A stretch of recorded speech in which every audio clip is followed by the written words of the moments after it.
Hello everybody, I'm Ngân from GC English Last, and today I'm gonna read about the season 4 of the Cambridge Practice Test for IELTS. Season 4.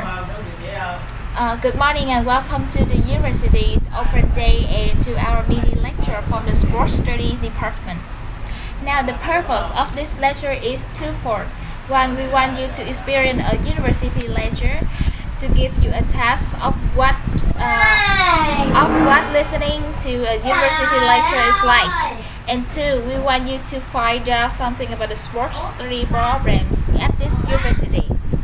So feel free to ask any question during the talk and I'll do the best to answer them. Right, so what does the course of sports study involve?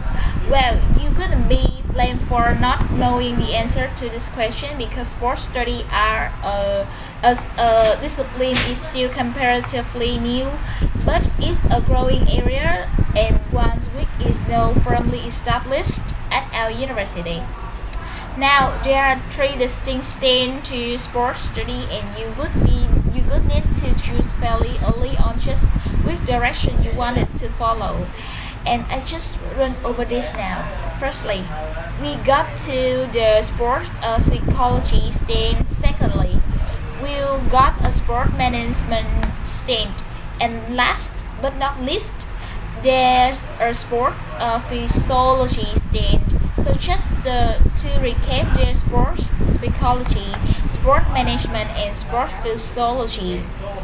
Let's look at first as psychologists.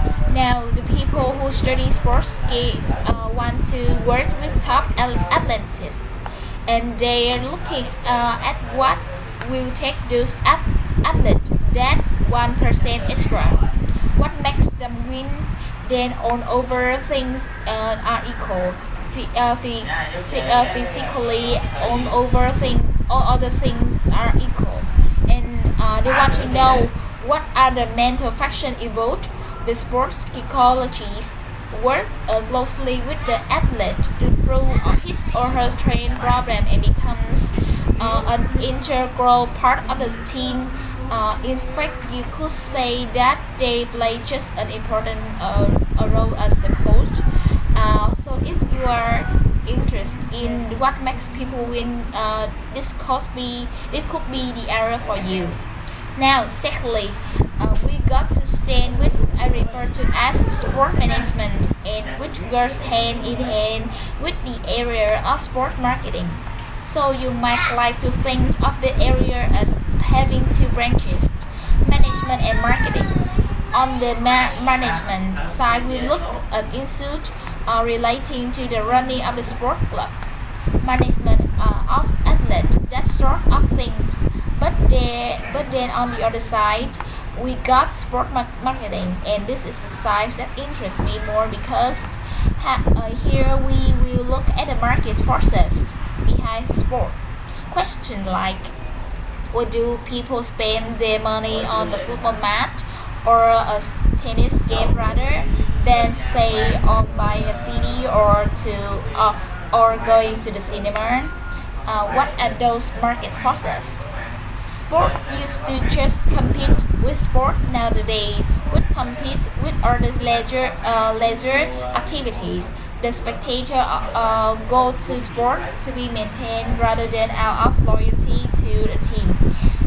They want to have an evening out and they don't want to cheap seat anymore. They want good seat that they want entertainment. And the professional sportmen and women respond to this without questions.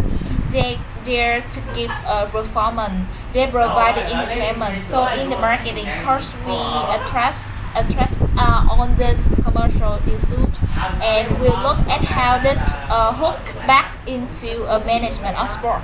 Thanks for watching this video. Bye.